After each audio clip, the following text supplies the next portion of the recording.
Assalamualaikum warahmatullahi wabarakatuh. Apa kabar teman-teman?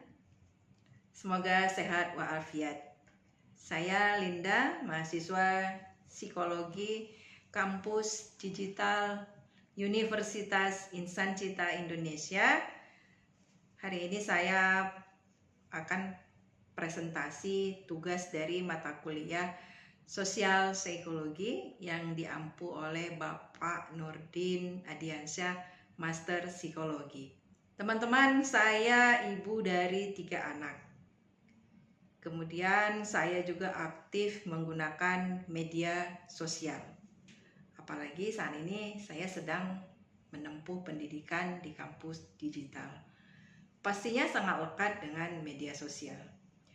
Saya ingin berbagi cerita tentang bagaimana media sosial mempengaruhi konsep diri dan identitas offline saya. Media sosial sering kita gunakan setiap hari. Tapi tahukah teman-teman, kalau ia punya dampak yang besar pada cara kita memandang diri kita sendiri. Yuk kita bahas bersama, jangan lupa siapkan cemilan ya. Pertama, mari kita pahami dulu apa itu konsep diri dan identitas offline. Konsep diri mencerminkan bagaimana kita memandang dan menilai diri sendiri berdasarkan pengalaman, nilai, dan persepsi pribadi. Contohnya, seseorang merasa percaya diri karena ia memiliki kemampuan, misalnya bisa memasak yang enak. Ia melihat dirinya kreatif dan berbakat. Identitas offline adalah peran atau tindakan nyata yang dijalani dalam kehidupan sehari-hari di luar dunia maya. Contohnya, seorang pekerja sosial yang terlibat langsung dalam kegiatan seperti membantu korban bencana, menggalang dana, atau memberikan pelatihan keterampilan kepada masyarakat. Nah, media sosial ini seringkali mempengaruhi keduanya, konsep diri dan identitas offline. Misalnya, pernah suatu kali saya melihat teman saya nge-share kegiatan seru dengan anak-anaknya. Saya merasa bersalah karena waktu itu saya sibuk dengan kegiatan saya dan tidak sempat melakukan hal yang serupa.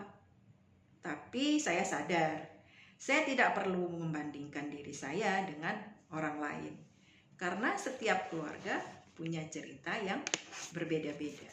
Selanjutnya, tidak bisa kita pungkiri, media sosial punya sisi positif yang sangat membantu, terutama untuk saya yang sedang menjalani peran ganda.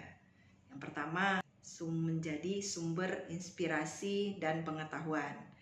Saya sering menemukan konten edukasi seperti video psikologi, kemudian tentang parenting, infografis, atau tips belajar efektif.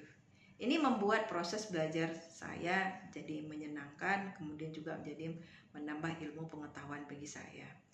Yang kedua, motivasi dan dukungan. Ketika saya membagikan cerita sederhana seperti berhasil menyelesaikan tugas di tengah kesibukan, teman-teman online sering memberikan komentar positif. Itu memberikan adrenalin ya, menambah energi tambahan bagi saya. Dan yang ketiga, komunitas dukungan. Saya kebetulan bergabung di grup perempuan yang menjalankan peran ganda juga seperti saya. Kemudian ada grup diskusi perkuliahan di mana kami saling berbagi pengalaman. Ada yang memberi tips tentang manajemen waktu. Kemudian ada juga yang memberikan dukungan saat saya merasa hilang semangat.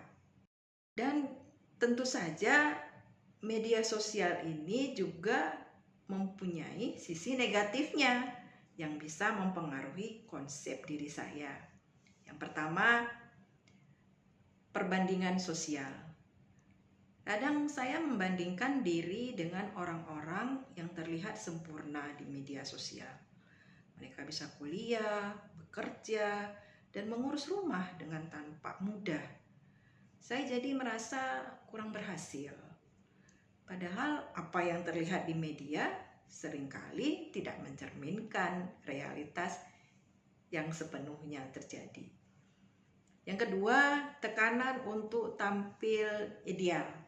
Misalnya, saat saya membagikan foto atau video kegiatan keluarga, saya merasa perlu memastikan semuanya tampak rapi dan sempurna.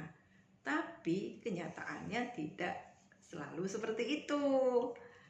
Yang ketiga, ketergantungan pada validasi.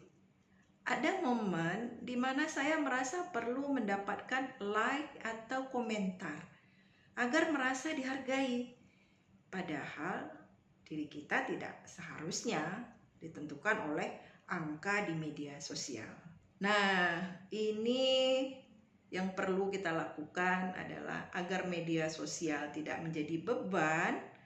Saya coba bagikan tips sederhana ini ya. Semoga bisa bermanfaat juga bagi teman-teman yang lain. Yang pertama, membatasi waktu online. Saya berusaha menggunakan media sosial hanya pada waktu tertentu. Misalnya setelah semua pekerjaan rumah dan tugas kuliah selesai. Selanjutnya yang kedua, fokus pada kehidupan nyata. Saya belajar untuk lebih menghargai momen nyata, seperti bermain bersama anak-anak, tanpa merasa perlu membagikannya ke media sosial. Yang ketiga, mengikuti akun yang memberikan energi positif. Saya berhenti mengikuti akun-akun yang membuat saya merasa tidak cukup baik. Ya biasanya kita kan suka scroll ya. Jadi sebagai gantinya saya fokus pada konten yang memotivasi dan menambah referensi terhadap perkuliahan yang sedang saya jalani saat ini.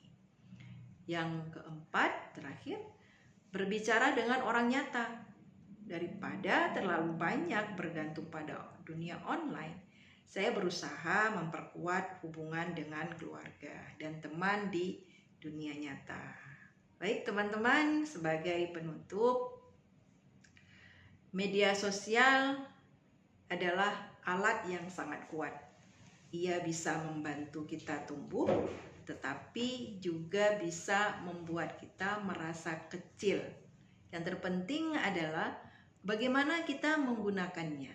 Ingat, hidup yang sesungguhnya ada di dunia nyata, bersama orang-orang yang kita cintai. Saya punya satu pantun.